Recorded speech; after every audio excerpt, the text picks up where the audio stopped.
अस्सलाम वालेकुम नाजरीन, आप देख रहे हो जेके रेवोल्यूशन और मैं हूं आपका मेज़बान जावेद खान। नाजरीन, कोविड की बात करें तो कोविड ने पूरे हिंदुस्तान में कोहराम मचा के रखा था। और बात करें जम्मू कश्मीर में तो जम्मू कश्मीर में भी लगातार केसेस में इजाफा होता जा रहा था। अब जो है थोड़ी बहुत गिरावट आई है। तो इसी सब पे हमारे साथ आज बात करने के लिए मौजूद हैं मोहम्मद एजाज़ असद साहब, जो कि डिप्टी कमिश्नर हैं डिस्ट्रिक्ट श्रीनगर के। एजाज़ साहब, आपका बहुत बहुत शुक्रिया हमें कीमती वक्त देने के लिए। शुक्रिया शुक्रिया। जैसा बात करें, आपने उस दौर में अपना ओहदा संभाला जबकि कोविड की सेकंड वेव थी, तो कितना मुश्किल था आपके लिए ये सफ़र? देखिए, आप सफ़र के बारे में बात करें या मंजिल के बारे में बात करें तो ये बात तो वाज़ेह है कि जिस तरीके से केस लोड बहुत ज़्यादा बढ़ने लगा था और श्रीनगर ज़िले में पूरे, अगर जम्मू कश्मीर की आप बात करें, एक ऐसा भी वक्त था जब 60% केसेस पूरे जम्मू कश्मीर के सिर्फ श्रीनगर से आते थे।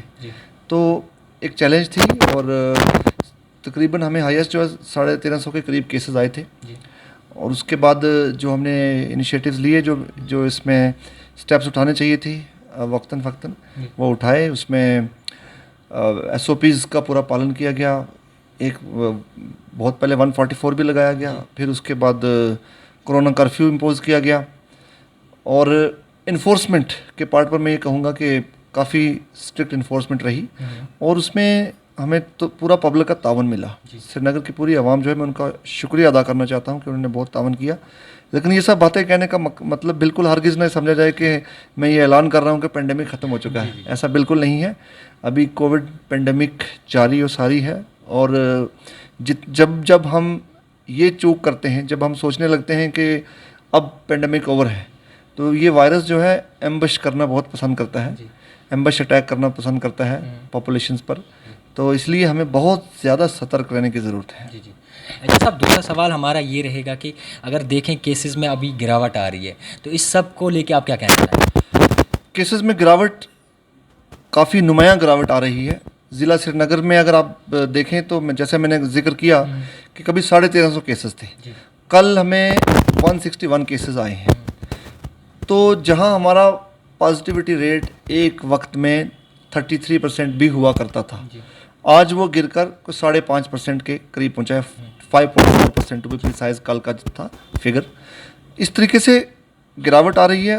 वो इसी चीज़ का नतीजा है। जो कोशिशें की गई उनका समर है और जो SOPs स्ट्रिक्टली फॉलो किए गए उनका समर है।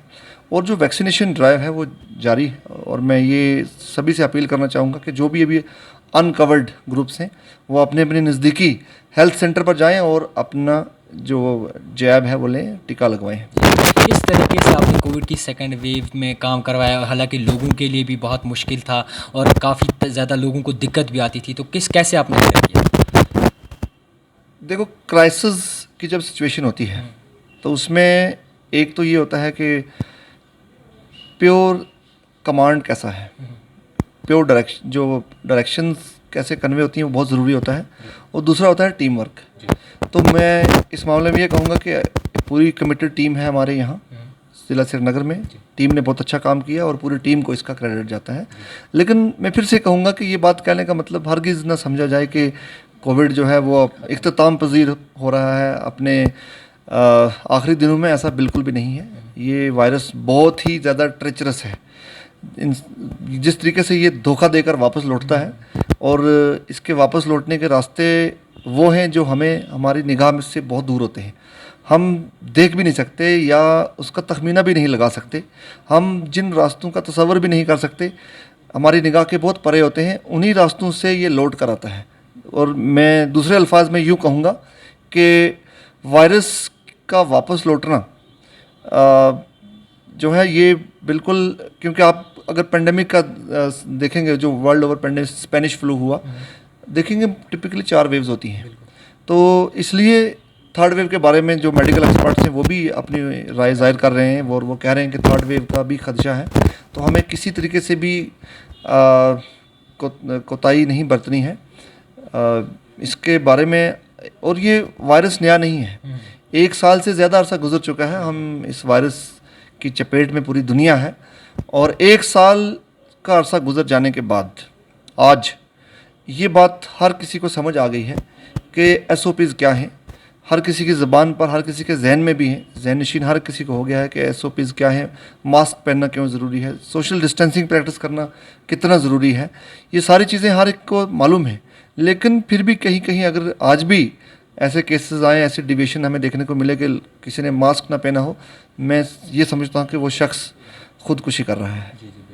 तो अगर बात करें कोविड की नई गाइडलाइंस आ रही हैं, आपने कल ही एक नई गाइडलाइन जारी करी है डिस्ट्रिक्ट श्रीनगर की बात करें तो लोग परेशान हैं कि हमें किस दिन दुकान खोलने हैं, किस दिन बंद करने हैं, ट्रांसपोर्ट का क्या सिस्टम रहेगा। तो आप इसके बारे में थोड़ा मुख्तसर सा बताएं। देखिए, जैसा स्टेट एग्जीक्यूटिव कमेटी की डायरेक्शंस थी, उन्हीं को हम इम्प्लीमेंट कर रहे हैं और उसमें ये कहा गया था अल्टरनेट डेज़ पर रोटेशन बेसिस पर मार्केट खुलेंगे। तो श्रीनगर ज़िला में अल्टरनेट डेज़ पर मार्केट खुलेंगे। अगर आज लेफ़्ट साइड का मार्केट खुला है, कल दूसरी साइड का खुलेगा। एक वो, दूसरा रेस्टोरेंट्स और बेकरीज़ की एक प्रॉब्लम थी कि अगर वो अल्टरनेट डेज़ पे खुलेंगे तो उनका स्टॉक ख़राब होने लगता है, क्योंकि पेरिशेबल स्टॉक है उनका। इसलिए उनको मंडे टू फ्राइडे का टाइम दिया गया है, लगा पूरा टाइम, लेकिन सिर्फ होम डिलीवरी के लिए। हम ये बिल्कुल भी नहीं चाहते कि कोई भी बिजनेस सेंटर या कोई सोशल इवेंट अब फिर से एक बार सुपर स्प्रेडर बन जाए और कोरोना को बढ़ने में, कोरोना की नशोनुमा में उसमें कोई फैसिलिटेटर साबित हो। ऐसा बिल्कुल नहीं होना चाहिए और वो तभी मुमकिन होगा जब हम सब मिलकर, एडमिनिस्ट्रेशन अकेले, एडमिनिस्ट्रेशन के साथ जब पूरी सोसाइटी मिलकर चलती है, तो जिस तरीके से हमने फर्स्ट वेव से हम बाहर निकल कर आए, उसी तरीके से सेकंड वेव की जो यलगार है उससे भी हम कामयाब तरीके से बाहर निकल सकते हैं। अगर बात करें ट्रांसपोर्ट की, तो ट्रांसपोर्ट में जो 50% की कैपेसिटी की बात हुई थी, तो आज कुछ 2 दिन पहले जब खुला था या कल की बात करें तो ज़्यादातर इस पे लोग ध्यान नहीं देते और ज़्यादातर लोग अब मास्क जो हैं वो भी नहीं पहनते। तो उनके लिए क्या रहेगा? ज़िला श्रीनगर में देखो कंप्लायंस ठीक है मास्क की या दूसरी चीज़ों के हवाले से। फिर भी जहाँ पर हमने एक फ्लाइंग स्क्वाड भी कंस्टिट्यूट किया हुआ है, स्टैटिक सर्विलेंस टीम्स भी हैं, जहाँ जहाँ हम डिविएशन मिलेगा, जहाँ जहाँ वायलेशंस मिलेगा SOPs का, वहाँ कार्रवाई भी की जाती है, कानूनी कार्रवाई की जाती है। तो सर आखिरकार श्रीनगर की आवाम के लिए आप एक मैसेज अगर छोड़। मैं यही इस्तदा करना चाहूँगा तमाम श्रीनगर वासियों से कि जिस तरीके से हमने मिलकर अभी तक इस पेंडेमिक के ख़िलाफ़ लड़ाई लड़ी है, इसके आगे भी कोई ये ना समझे कि, कहने का मतलब है कि इस वायरस को हल्के में ना लिया जाए और हम बिल्कुल अलर्ट रहें, सतर्क रहें और हमारी अपनी हिफाजत, अपने परिवार की हिफाजत और पूरे समाज की हिफाजत की ज़मानत इसी चीज़ में है कि हम SOPs को स्ट्रिक्टली फॉलो करें, वैक्सीनेशन, टीका कराएं अपने नज़दीकी सेंटर पर। और ये भी बात है कि सिर्फ वैक्सीन से ही कोरोना ख़त्म नहीं होता, वैक्सीनेशन ज़रूरी है। वैक्सीन का मैन्युफैक्चर होना एक हिस्सा है, लेकिन वैक्सीन की डोज लेना अपने नज़दीकी सेंटर पर वो बहुत ज़रूरी है। तो इसका कुल मिलाकर जो पेंडेमिक के ख़िलाफ़ जो मूल मंत्र है वो हर किसी को मालूम है। पूरी दुनिया में 1 साल से भी ज़्यादा अरसा गुजर चुका है, पूरी दुनिया इसकी चपेट में है। अगर आप देखें बिज़नेस किस तरीके से इसे हिट हुआ है वर्ल्ड ओवर, और दीगर जो मुश्किलात आई हैं इंसान को, और इंसानी ज़िंदगी का जो तसव्वुर है उसके बारे में आप देखें, इंसानी ज़िंदगी का जो तसव्वुर है वो बिल्कुल बदल चुका है इस पेंडेमिक की वजह से। ऐसा भी मौका है जब अपने घर के जो पेरेंट्स हैं वो बच्चों के साथ नहीं रह पाए, बच्चे पेरेंट्स के साथ नहीं रह पाए, और ऐसा भी हुआ कि अगर किसी की बदकिस्मती से किसी की अगर मौत हो गई तो मौत के बाद जनाजे में शिरकत, कफन, जनाजे का जो कंसेप्ट है या क्रीमेशन का जो कंसेप्ट है वो सारे बदल चुके हैं। तो मेरा कहने का मतलब ये है कि आगे इस पेंडेमिक के बाद का जो पूरी दुनिया का सफ़र है वो बहुत ही मुख्तलिफ होगा।